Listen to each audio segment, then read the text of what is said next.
Ever wondered why some houses built over 100 years ago still stand tall while many modern buildings crumble in decades?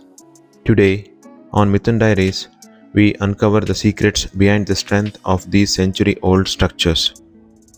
These old houses have withstood storms, earthquakes, and the test of time. Meanwhile, many modern buildings made with concrete and steel start showing cracks in just a few years. What makes the difference? Let's find out.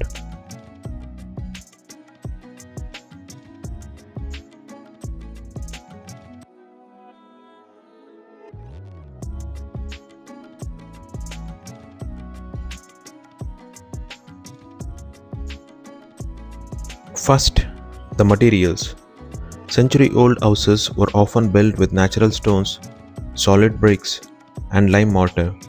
Lime mortar is flexible, allowing the building to breathe and absorb minor movements without cracking. Modern buildings mostly use cement and concrete, which are rigid. While strong initially, they are more prone to cracks over time, especially if quality is compromised.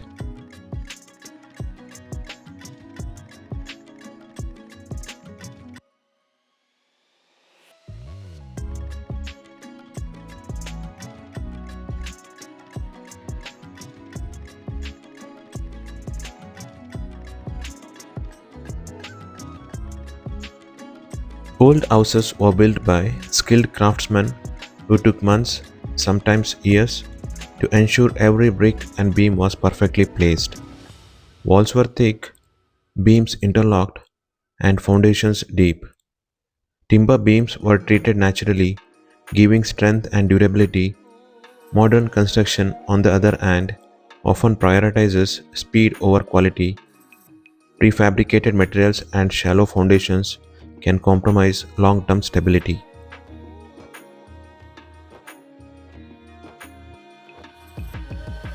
Another secret is the design. Old houses were designed with nature in mind.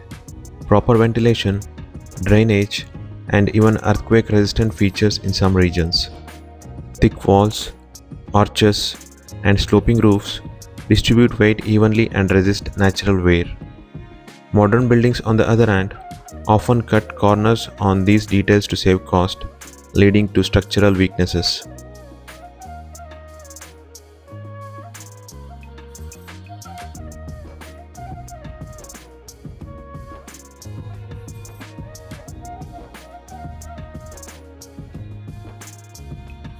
Another reason old houses last longer is maintenance.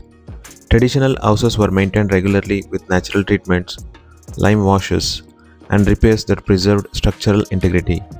Modern buildings often lack proper maintenance planning, ignored leaks, water seepage, and poor quality renovations can quickly weaken concrete structures.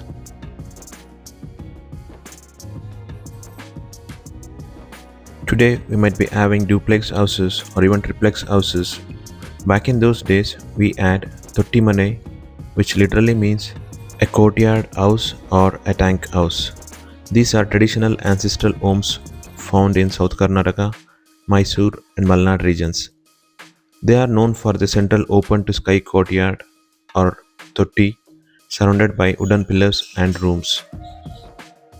In olden days, people preserved cereals and grains by storing them in large earthen pots and wooden containers to keep them safe from moisture. Families used traditional granaries and storage bins made of clay or bamboo to protect food from insects and rats.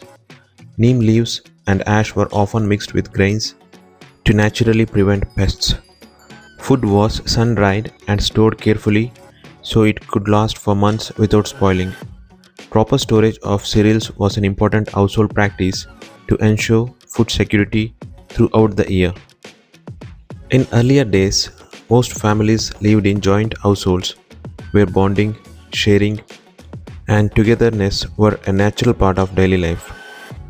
Joint families created strong emotional connections where elders guided the young and everyone supported each other. Today, many people prefer privacy and independence, leading to the rise of nuclear families.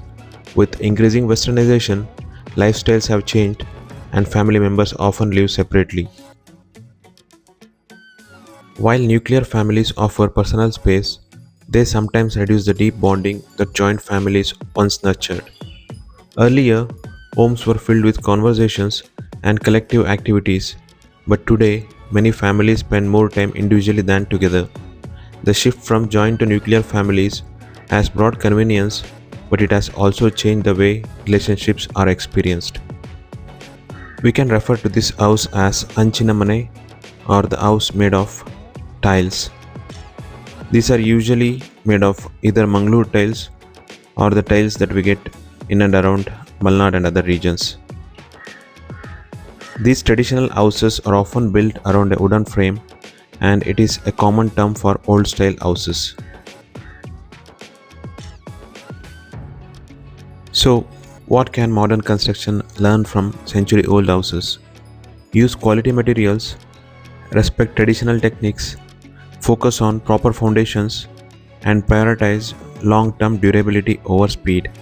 Sometimes the old ways were truly the best ways. In olden days, houses were built with natural materials like mud, stone, and wood, which kept the interiors cool in summer and warm in winter, even without electricity. Thick walls and open courtyards allowed fresh air and sunlight to circulate, creating a healthy living environment. Before refrigerators existed, people preserved food using simple but effective methods. Grains and pulses were sun dried and stored in airtight clay pots. Pickles, dried vegetables, and salted foods were preserved naturally to last for months. Milk was boiled daily, and fresh food was cooked in small quantities to avoid waste. People in earlier generations mostly ate fresh, home cooked meals made from natural ingredients. Their diet included whole grains, vegetables, lentils, fruits, and minimal processed food. They avoided excessive sugar and artificial chemicals, which also helped them stay healthy and live longer lives. Physical work was a natural part of daily life. People walked long distances, worked in farms, cleaned their homes manually, and did household chores without minimum machines. This constant movement kept their bodies active and strong. Old communities also valued routine and discipline.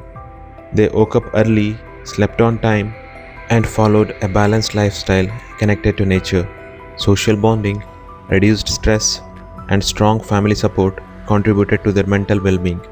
Many of these old practices are still relevant today, using natural ventilation in homes, eating fresh and simple food, staying physically active, reducing dependence on machines, and maintaining strong social connections can greatly improve modern health and happiness. Next time you pass by an old house, take a moment to admire its resilience. These structures are more than buildings, they are lessons in patience, skill, and wisdom.